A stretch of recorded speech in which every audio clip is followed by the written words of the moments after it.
Welcome to this session, Q2 in brief with Embracer Group CEO and co-founder Lars Wingefors. Hi Lars. Hello Oscar. First of all, classic question. The second quarter, how would you summarize the quarter? No, I summarize it as a quarter without any significant releases. I think that obviously impacted the numbers. If you compare year over year, where we had two very large releases of Remnant and Payday, and also the profitability. I was really glad to see a very strong performance from Asmodee. I think they go from strength to strength, having more of their own products with higher margins that are impacting their profitability, and they make more money year over year. So even though they have a bit of decline on top line. So I think that's very positive. So I think it's another quarter by Embracer, even though I always wish to have big titles coming out, performing very well. Yep. We'll get back to Asmodee briefly, but first of all, focusing a little bit on PC console, which was a key topic always, and not least today. Quite low expectation for Q3 and some fluidity regarding the Q4 pipeline, perhaps. What is driving this second half sort of outlook, if you will? No, I think we unfortunately see a continuation of delays coming through within the group. And we are now perhaps being more reluctant to be very firm on some release dates. So we still have not decided a specific release dates on a number of releases, and we don't want to have that pressure from the market and put that expectation in.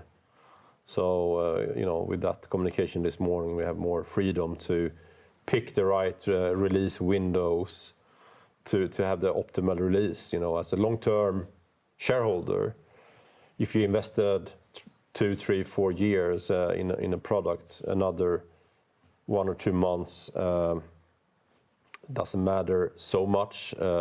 It matters if you could obviously improve both quality and release window, and I think that's what we see in the second half of the year.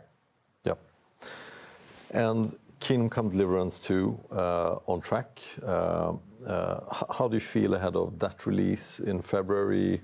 Both the state of the game, but also the release window as such, and the sense from the team. No, I think from a quality perspective, I'm very confident about the product quality. I think now we have given it more time already, and the product will be even more polished and optimized. It's a very complex, enormous game, I have to say, one of the largest games ever being released. So it's important to present that to the fans in the best possible shape. And I think we are on track on that. I'm confident on the release date. I'm confident on the quality. I'm confident that fans would truly enjoy a lot larger game than the first one, and I was glad to see that the first one actually now have sold more than 8 million copies lifetime, which is quite achievement for that first game. Indeed. And looking at other titles that you didn't talk too much about today, but how about Killing Floor 3? Any other releases that you want to highlight as sort of important in terms of coming out this year or not?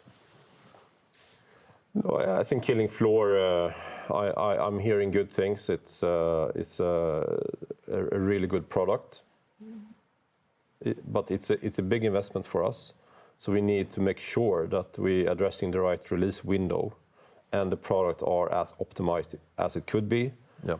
To do as well as the first 2 games have been doing. It's a competitive genre, so the competition is very high. So you just need to nail it. Yeah. I'm confident Tripwire has all the capabilities of nailing it. However, the release window is still a bit open for that. It's in the end of the year. Yeah. Or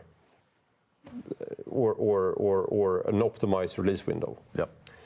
In terms of other releases, there is some smaller things I'm excited about, like Legacy of Kain 1 and 2 remaster, the Tomb Raider 46 coming in February. I think both of them, will contribute financially, but will be enjoyed by many fans that has been waiting for many years to play them again.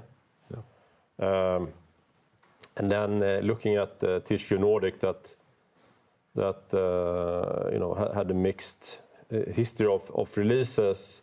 I think now they actually have a pipeline that looks very interesting. Looking at things like Titan Quest 2, Wreckfest 2, for example, is things that could do very well, but again, they need to nail it, quality, release window, the community management and so on. Yeah. And I mean, it's quite clear that you're not happy with the ROI in the PC console segment and the margins. Talked about addressing it now and ahead of the spin-offs. What are you doing? When are you doing it, and how? To start with, we have done a lot, and we are doing things, constantly as all businesses. But I hope to see a better return of investment that the actual output has been the past year. And I think it's a problem if you have a fixed cost-based structure that are kind of depending to make profit on new releases. I want them to make a stable profit, hopefully without releases. Yeah. And then because you're building size of the fixed overhead for a number of releases, and if everything is just getting delayed, you need to adjust. Yeah. And turning to Asmodee, CMD next week, solid Q2 performance.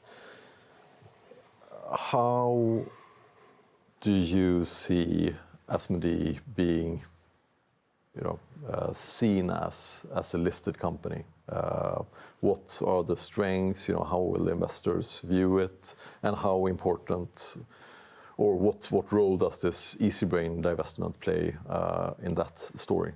Yeah, so obviously we have a capital market day coming up next Tuesday. So I think it's the management should tell their story, and I think it's an amazing story. What they do and how they do it, and how they look at the future. So I think it's important to tune in on that if you're interested.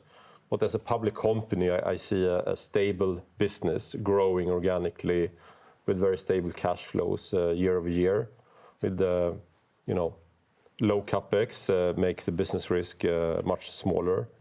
Now when we are by the transaction this morning able to contribute capital back into Asmodee to take them to where they should be as a public company and where they should be to be strong and to do M&A again, I think it puts them in an even stronger position as a separated publicly listed company. Yeah.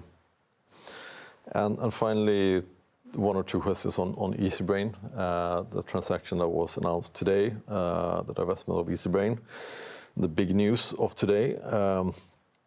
What are the sort of key points to take with us on this deal? What does it do for Embracer?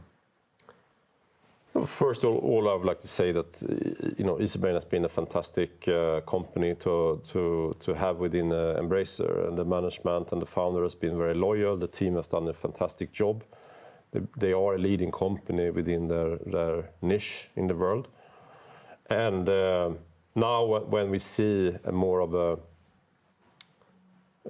more difficult market that requires potentially an owner that are even better to own it over time, that are in the same industry, that are able to make, if needed, investments and so on. So I think it's a perfect marriage between Miniclip and Easybrain. And then we got a purchase price that I'm happy with this morning. which I think is reasonable based on their performance. On top of that, it's strengthening the rest of the group. As Modee becomes stronger, the remain cos of Coffee Stain and Friends and Middle-earth and Friends become stronger. We are able to, just have a more solid balance sheet to make absolute best decisions on an ongoing basis. So I think it increases the value of the rest of the business. So I think that's why it's even better. Perfect. And I think that's a good ending to this Q2 brief. So thank you very much, Lars, and thank you everyone for listening in as well. Thank you, Oscar.